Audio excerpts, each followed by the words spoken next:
And welcome, ladies and gentlemen, to the monastery, the open bar of the internet, the world's greatest shit show, and the place where we, the good brothers and sisters of this most holy of temples, seek enlightenment through the drunkest, craziest, and most batshit ways possible. I am your one and only gaming monk, better known as Mildra, and with me I have a newcomer into the temple, coming to us as one half of the double-headed monster that has created Threadcutters, the RPG of occult assassins. The one and only Chris Longhurst. How you doing today, man? Yeah, things are going well, thank you. Mm-hmm. So, first off, congratulations on how well the crowdfund went, because you got just under £5,000. Yep. I think after all the fees came out, it was something like 4,452, I want to say. Mm-hmm. Something like that, give or take. Which is still well over the initial goal. Yeah. Yeah. But one of the traditions around here is opening up with the humble beginnings, in a sense. Mm-hmm. So, I'd like you to walk me through your first introduction to role-playing games and what made it stick. Okay. So we're going back quite a way, because I got started on this kind of thing when I was about, depending on how you count, when I was about 6 or when I was about 9. So when I was 6 years old, I got a Fighting Fantasy game book as a gift. Mm-hmm. It was far too old for me. It's great. And that got me into Fighting Fantasy game books, which I read obsessively. Mm-hmm. And then when I was about 9, Milton Bradley and Games Workshop teamed up to release Hero Quest, the board game. Not the role-playing game by Robin Laws, I think, but the board game. Mm-hmm. And that just captured my imagination completely. At the same time, the people behind Fighting Fantasy released Advanced Fighting Fantasy, Dungeoneer, I think it was called, which was a freeform role-playing game set in that world. And I picked up both of these at once. Loved both of them. Went through Hero Quest to get into Games Workshop. Started sort of looking at Games Workshop games.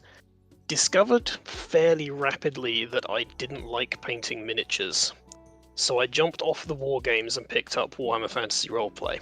Mm-hmm. Also around this time, my dad, who makes like wooden model aeroplanes and flies them in competitions and stuff, he would take me to the model shop where he'd buy all his wood and his rubber bands and his bits and pieces. And they had a section of role-playing games, and I would sit and read those while my dad was chatting to the guy behind the counter about rubber band torsion, I don't know. Mm-hmm. Something to do with his hobby anyway. And all of this kind of coalesced, and I acquired a collection of role-playing games between the ages of about 9 and 12. Which I think, what else was in there? I think I got Werewolf in there, which I'm not at all certain is suitable for a 12-year-old. Mm-hmm. Maybe it is. I don't know. I liked it. They got Werewolf in there. There was Warhammer Fantasy Roleplay, GURPS, Shadowrun. Like, my friends and I were kind of playing all these badly, like just mucking about with them. And then sort of like faded into the background a bit. Picked up D&D when I was a teenager. Played that a bit. Mm-hmm. And then it faded out a bit. And then when I went to university, I joined the role-playing club there and got into that. And that one stuck. I've been kind of doing it consistently ever since. Mm-hmm. I can get that. Now, with Threadcutters, was the idea for this a recent affair, or was this something you had been tooling around with for a good amount of time? The idea behind Threadcutters was Galen's. I was just finishing up my previous game, Strike Force Omega, and I decided to write for that. I'd knocked out like half a dozen enemy factions, and I thought I'll just do a quick sample campaign for each faction.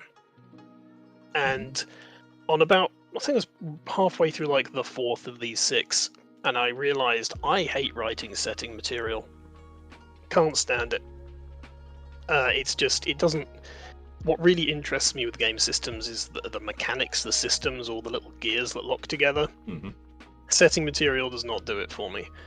And I mentioned this on Twitter. I think I tweeted something to the effect, and Galen responded with, "Well, I've got this setting that's been knocking around my head for ages, and I'd like. How do you feel about collaborating and putting some mechanics on it?" Mm-hmm. And that's where Threadcutters came from. The setting is all Galen original, Yeah. and we both like the same. It's kind of informed by media that we both like and understand as touchstones, like the Hitman video games and John Wick, stuff like that. Mm-hmm. So, go on. It's interesting that you bring up John Wick because Mhm. in the John Wick movies, I haven't seen Continental, so I can't comment on that. And in Hitman, you have essentially that theme of a assassin society that has particular rules that you have to follow. And I'm guessing that's something you carried through with Threadcutters. Kinda. It's more that you are a team of assassins, and the rules you have to follow are basically you do what your boss says. Mm-hmm. And your boss is one of these arcana, which are sort of personifications. Some of them not even particularly person-ish, but they are manifestations of the tarot major arcana. And Mhm. one of those basically says, "You assassins, here is a job," and that's what you do. Mm-hmm. And I can certainly get that,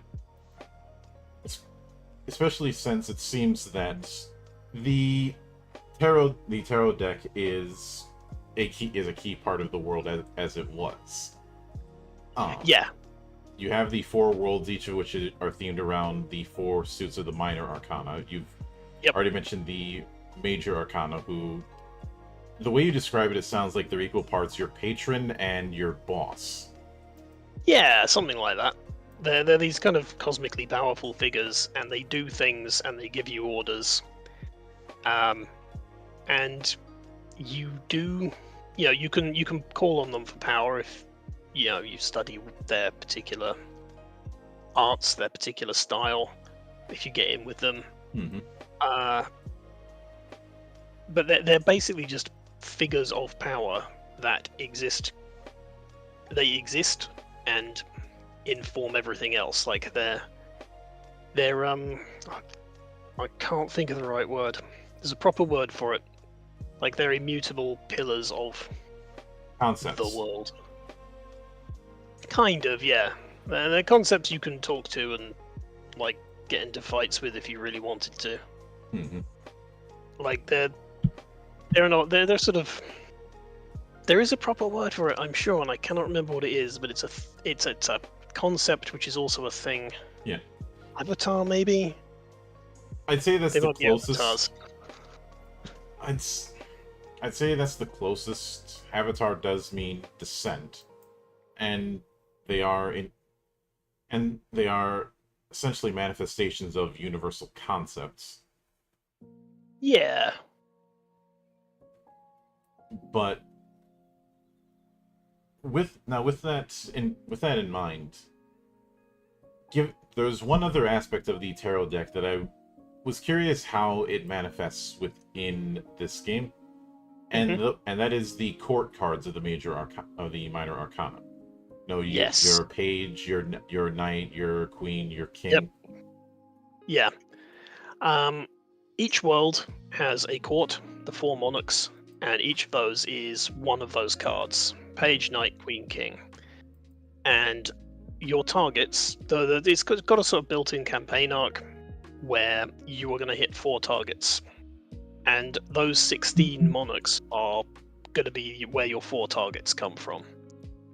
The GM can deal them randomly, can choose them based on which ones they like best. That's up to them.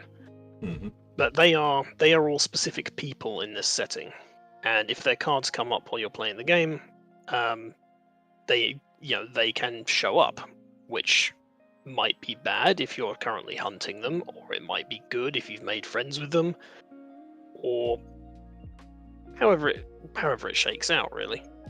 Mm-hmm. Yeah, I can certainly get that.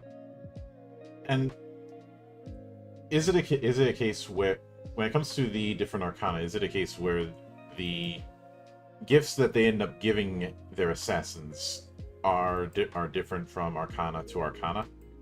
Yes. I am writing, when I write the arcana, I attempt to give them gifts which are aligned with like that arcana's metaphysical, Mm-hmm. symbolic details. Because that's part of the flavor of it, right? If you've got a game that's got a tarot deck in, you have to. It's so laden with symbolism, you can't just kind of put that off to one side and just use it like a deck of cards. Mm-hmm. That would be wasteful. Yeah. So yeah, when I'm writing the arcana, I try to give them powers that line up with, well, my understanding of the meanings of the arcanum that I'm writing at the time. And that's particularly fair, especially since the imagery of each individual card in the tarot was meant to be very interpretive. Yeah. But for the purposes of this, I'd like to pick your brain a bit and could you give me a few examples of some of the gifts that one might get from the different arcanas? Not all of them, obviously, but just a few highlights. I can. I'm gonna have to look it up. Like look up my document that I'm working in, but I can pull some details out of that as soon as this loads. Mm-hmm. Okay, try something different.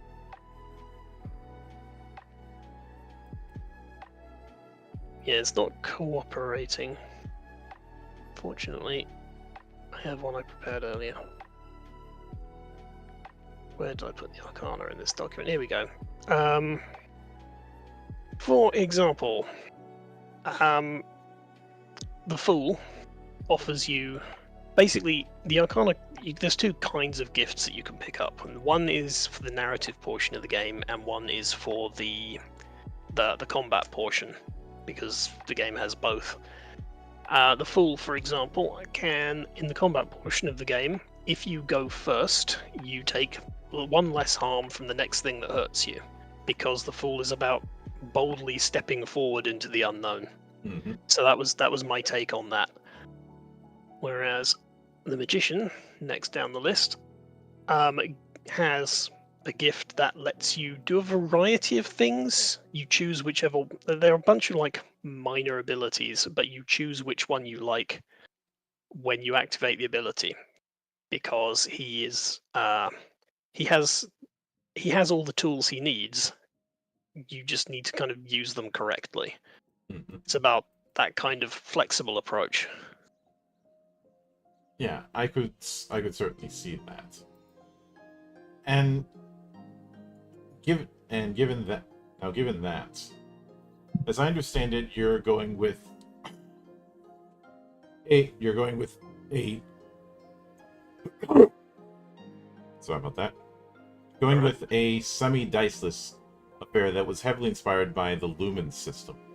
Yes.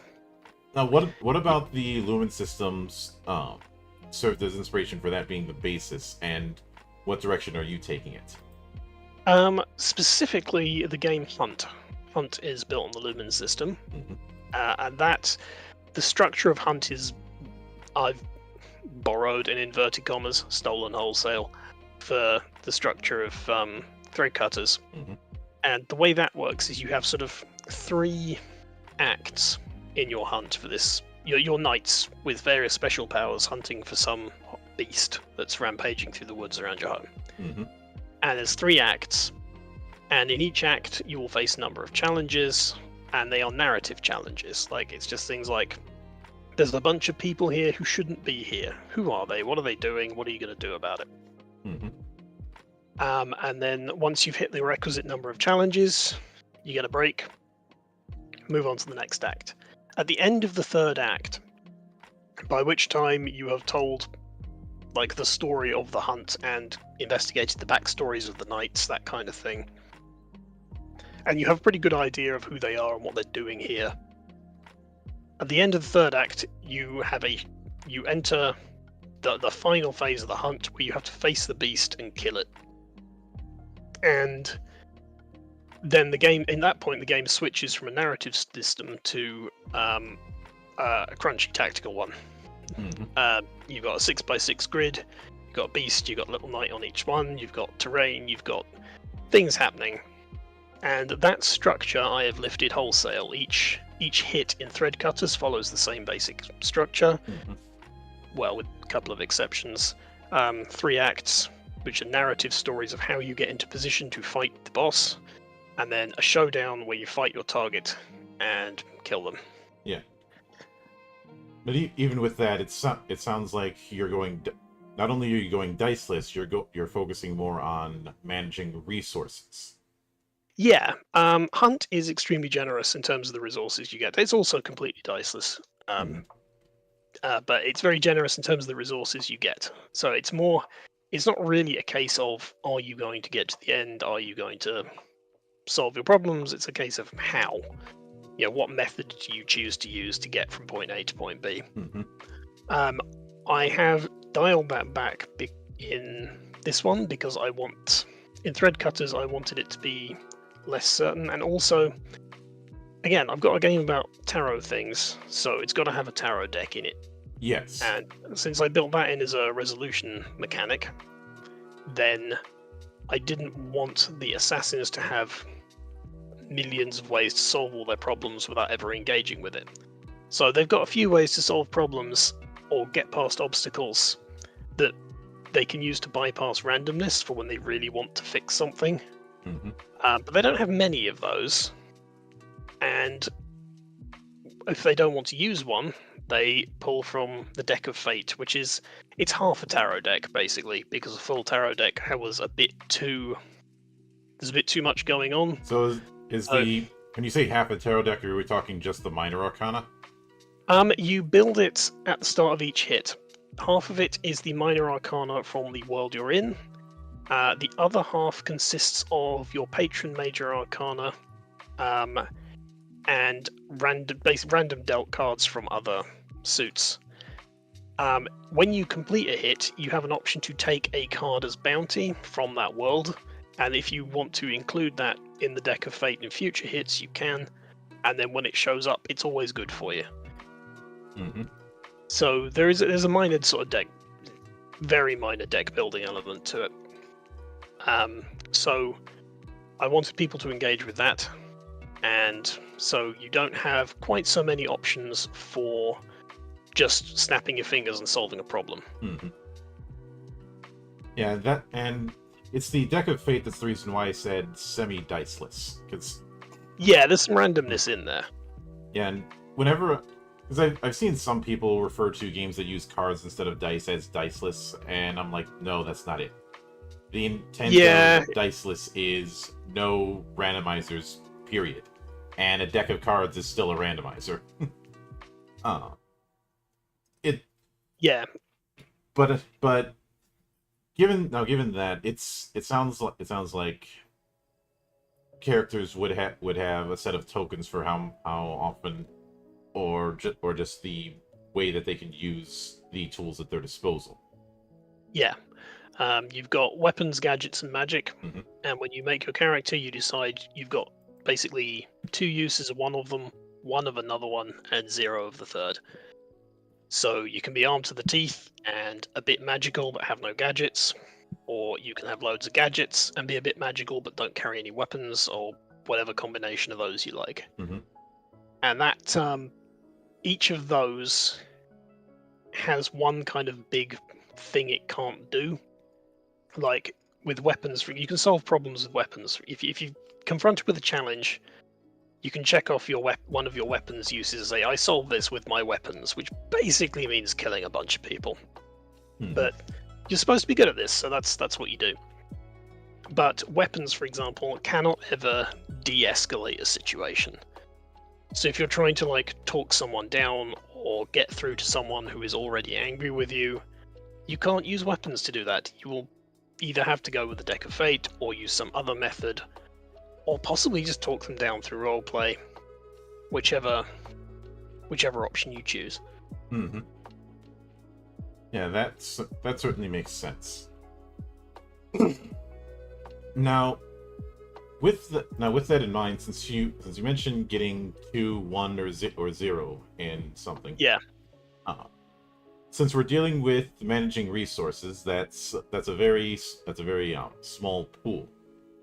yeah. So I think one of the things to address is how you minimize the issue of the rainy day paradox, as I call it, or too good to use, as as a certain Let's Player I follow you calls it. All right, to stop people from saving them all up. Yeah. Well, each hit is written with enough challenges in it that you can't just.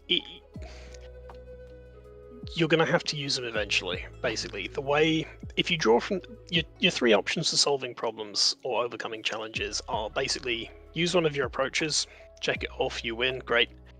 Or you can draw from the deck of fate, which, as standard, has a 50% chance of kind of ruining your day. Mm-hmm. Or it might work well. Who knows? Like, it's not stacked in your favor. Is the thing. Or the backup option, which I like to put in all the games I have, is you can just. I think I wrote it as pay a terrible price, but you can just like leave ruination in your wake, or suffer or lose something, or you can claim success at the cost of just awful things happening. Mm-hmm. Um, because I like giving players that choice. Uh, so because your choices are like you can pay a terrible price or Mm-hmm. you can take a risk, but if you really, really need to get something working, you got to check that box. You've got to use one of your approaches. That lets you just pull something out. If everything has gone very badly for you, you can just pull something out and fix it. Mm-hmm. And I think that's what's going to encourage people to use those approaches.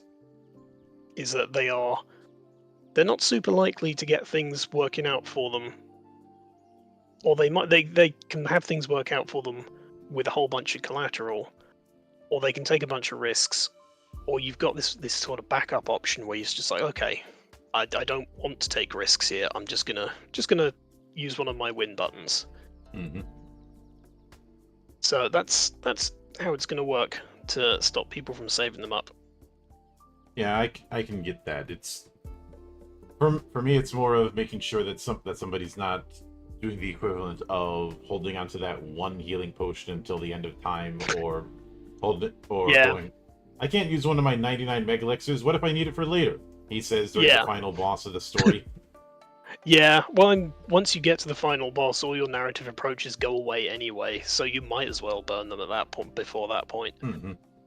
like I think I can see someone saving them up for the third act when they think things might get that much more difficult, and just being okay. Yeah, we've struggled through the first two acts. Now we're just going to blaze through to the boss. Let's go. Yeah. But ultimately, there's enough going on that there should be some measure of failure and success all the way through. Mm-hmm. Now, within the book, you've talked about 16 potential hits. Yep. In the full book, do you plan on putting in a bit of guidance / advice on how GMs could create their own hits? Um, not exactly, because the 16 targets, I was going to write up all of them. Mm-hmm. But I think if you look through them all, the structure's really simple. Like if you have a better idea, you can take the basic structure, which is it's a 3-act structure, kind of. Mm-hmm. The narrative portion consists of 3 kind of stages. Each stage has between 2 and 4 challenges in it, which is the discrete things that get in your way or could get in your way, and you just have to come up with those. Just come up with some challenges, chuck them in the character's way, have them confront the target. Mm-hmm. Once they've reached the end of the third thing, it should not be a difficult thing for people to come up with their own, especially with like 16 examples. Yeah, I can certainly get that. And with within this, you talk about about 3 stages of progression. So I'm guessing each entry on the hits is going to have na- 3 narrative acts, Yeah. with the Uh, showdown likely being the third. the showdown happens after the third. I think acts might be overselling my ability to structure drama. 3 chapters, maybe 3 scenes, three bits, Hmm. um, and each bit gets you closer to the target. And then the end of the third bit, you have cornered the target somewhere they can't escape. Now you can fight them.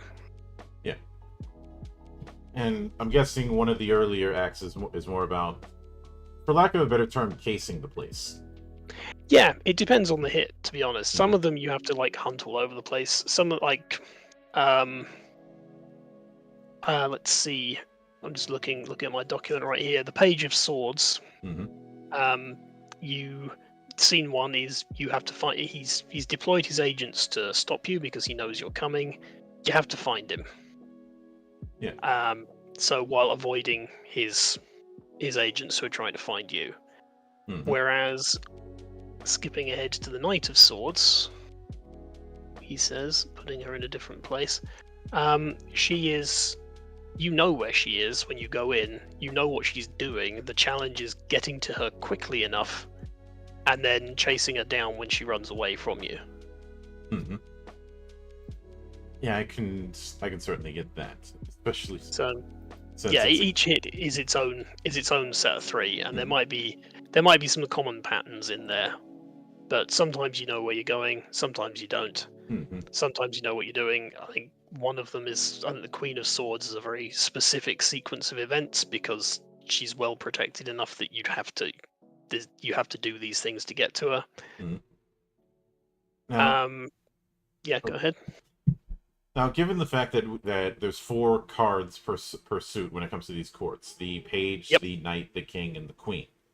Yeah, I'm curious if between, say, the pages there's any recurring theme, or between the knights there's any recurring themes, or if that's not the case.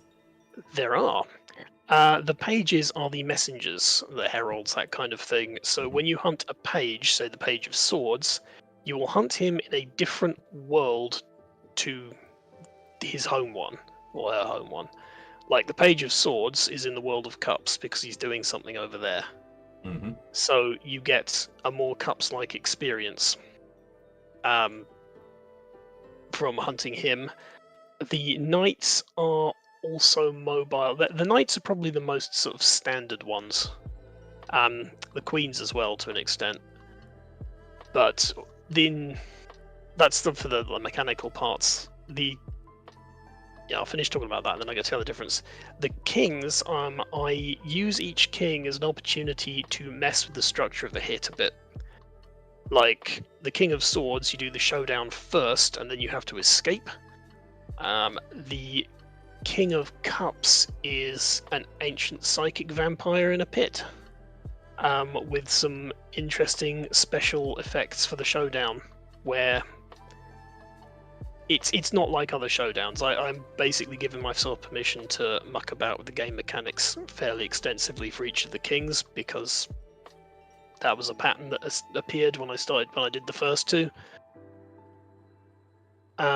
In the more narrative sections of the game, the general difference is that pages and knights, if you pull their card, because they're mobile, they're likely to show up other places. Like when you pull the Knight of Swords, the Knight of Swords is probably going to show up on the scene and do something, depending on whether the card was a good pull for you or a bad one. Hmm. Whereas the kings and queens are more likely to act through agents Hmm. because they don't typically leave their worlds. Yeah, I could certainly see that. So yeah, there are thematic differences among the courts. Hmm. And since given that, would it be a case if somebody drew, say, a king when doing the deck, that one of their agents might find a way to mess with the plan, or something Yeah, that they've done that's indirectly tied to them, but they're not directly showing up all of a sudden. Yeah, basically that. If you're hunting the Knight of Swords and you draw the King of Swords, the King of Swords might show up because he's in that world, but he probably won't. He'll probably just send an agent to mess with you. Mm-hmm. Whereas if you're in another world, he isn't going to show up. But no matter which world you're in, if you pull a page or a knight, they may well physically pop up and do something. Like if you've just killed like the King of Swords, then when the Knight of Swords shows up on your next mission, that's probably going to go badly for you because she is going to try to kill you. Mm-hmm. So yeah, that's... Now, if someone drew one of the numbered cards in the deck of fate, what would be some of the potential results out of that? So, because I am not an expert on tarot interpretation, I have included in each world a list of interpretations for when you pull the card, both an upright and a reversed meaning. Mm-hmm. The idea being when you pull from the deck of fate, you compare that reading to what it is you were doing. If the reading is a good match for what you were doing, things go well. If it's a bad match, things go badly. And if you're an expert on tarot readings and stuff, you don't have to listen to what I've written. You can just do it yourself. Mm-hmm. Like, I'm absolutely not gonna say I know more about this than somebody who's actually studied tarot things. But like I see, got coins in front of me as he scrolls randomly through the document. The Ace of Coins, for example, if you pull the ace, if it's an upright one, then that is a triumph of great or excessive force. So if you're doing something forceful and you pull it upright, great. Whatever you were doing, you've done. Mm-hmm. The reversed version is too much force, it's all gone wrong. So if you pulled it reversed while you're trying to do something, if you were using a lot of force, that's bad. But if you're maybe trying to do something delicately, you're probably going to be all right because you weren't relying on force at that point. Mm-hmm. It's an open interpretation thing. I have some instructions on like who gets to interpret what somewhere in this document. But yeah, when you draw from the deck of fate, it's all about like how does this look in the context of what it is you're trying to do. Mm-hmm. Yeah, I can certainly get that. Now, with that in mind, what would you be shooting for as far as a page count for the book? Like 100 pages? Our original plan was 100 pages. I'm thinking 120. It's difficult to tell because I haven't finished writing it yet, and I haven't started laying it out. But I would guess about 120, give or take. Yeah, I could certainly see that. But I will most definitely be looking forward to seeing how Threadcutters develops as it gets closer and closer to release. But yeah. With that said, I do want to sincerely thank you for taking the time out of your schedule to come all the way to my temple and enjoy the madness that happens here. That is absolutely fine. Mm-hmm. And anytime you see fit to return, the door is always open. As I often say around here, drinking is not mandatory, but it is encouraged. If I'd known that, I'd have cracked out the beer. I've been sitting there with a cup of coffee. Well, it's 5 o'clock somewhere, isn't it? Yeah, here, in fact. I rest my case. And of course, a sincere thanks goes out to everyone who took the time out of their schedule to come onto the show and enjoy the madness. And there will be plenty more where that came from, as there always is here, on the open bar of the internet. But until then, on behalf of the good brothers present and not present, my name is Mildra, I am your gaming monk. Stay fucking frosty, everybody!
遅い上洛が上長年関税を忘年関税を